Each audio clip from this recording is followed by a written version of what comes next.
Olá, tudo bem? Eu me chamo Isabelle e nesse vídeo eu vou abordar sobre tecnologia do DNA recombinante. Para isso, eu vou relembrar o que é biotecnologia.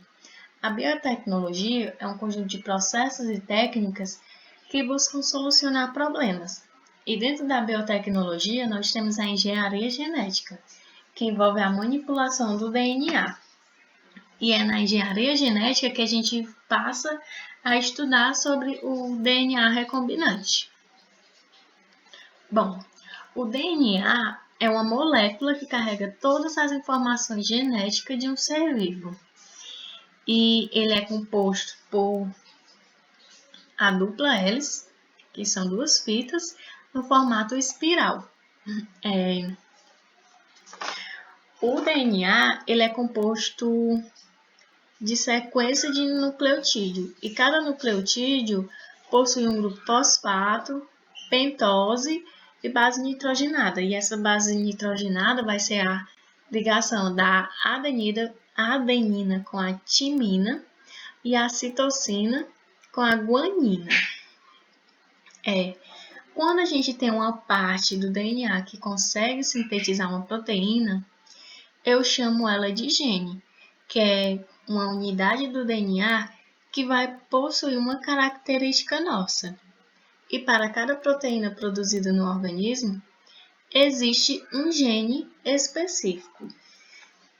Bem, o DNA recombinante é uma técnica, a tecnologia que trata da transferência de DNA de um organismo para um outro. E para esse processo, devemos seguir alguns passos. O primeiro passo é identificar o gene de interesse. No nosso caso, vamos tratar da insulina.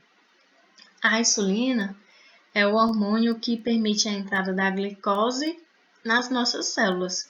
Quando a insulina falta, a glicose se acumula na célula e causa diabetes.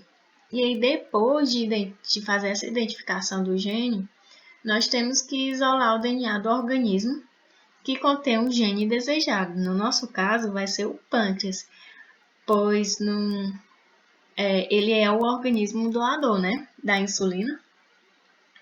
O terceiro passo é cortar e extrair o gene.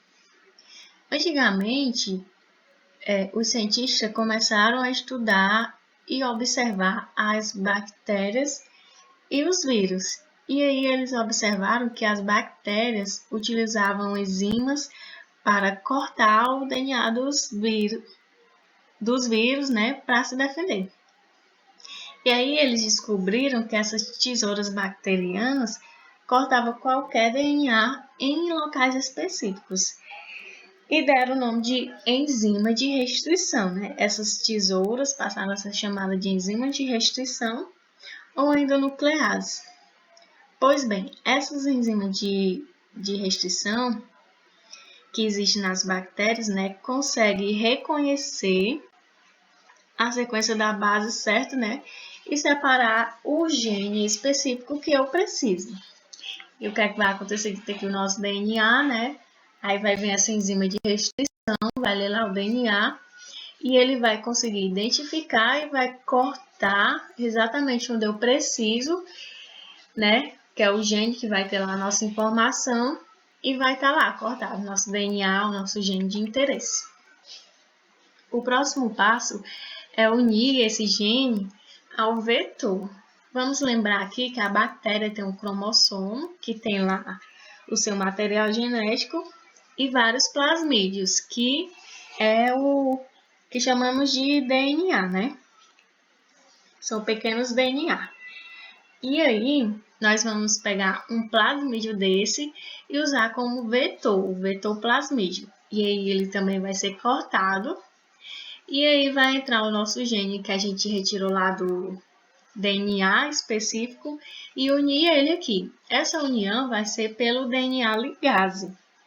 O DNA ligase, ele vai ser o responsável por unir as moléculas de DNA, E vai funcionar aqui como uma cola para fazer essa união. Então, o gene alvo, ele vai se unir com o vetor e formar o plasmídio recombinante, o DNA recombinante, né? E aí, após essa união, né, vamos passar pelo processo de transformação e clonagem. Esse DNA recombinante, ele vai ser introduzido numa célula hospedeira.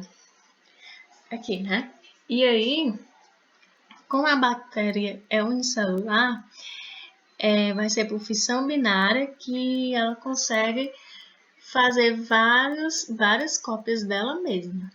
E é nesse processo que acontece lá a clonagem. No momento que ela faz cópia dela mesma, ela também vai estar fazendo a cópia do gene humano, né, que foi incorporado a ela.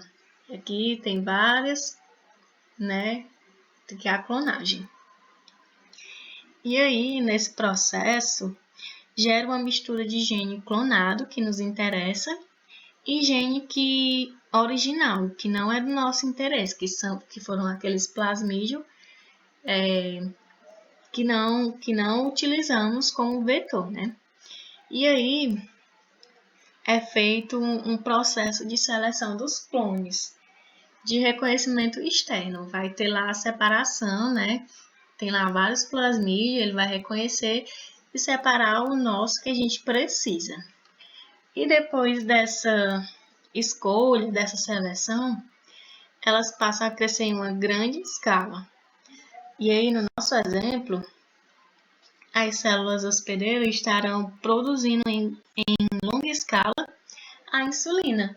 E aí, posteriormente, ela vai ser usada pelos diabéticos, né, no processo de tratamento de diabetes. E aí, vale lembrar aqui que antes era utilizado insulina bovina nos tratamentos de diabetes. E aí tinha uma maior taxa de rejeição. Com esse processo, essa técnica de DNA recombinante usando o gene humano, vai nos trazer alguns benefícios, como maior pureza da insulina, redução dos efeitos colaterais e menor taxa de rejeição. Vale lembrar aqui que o indivíduo que possui o DNA recombinante, ele passa a ser chamado de transgênico, pois ele vai ter um gene dele e de uma outra espécie, no caso aqui, a insulina ali, né? Ela vai ter um gene da bactéria e também a do humano, né? E aí eu finalizo essa aula com a seguinte frase: os benefícios da ciência não são para os cientistas, e sim para a humanidade.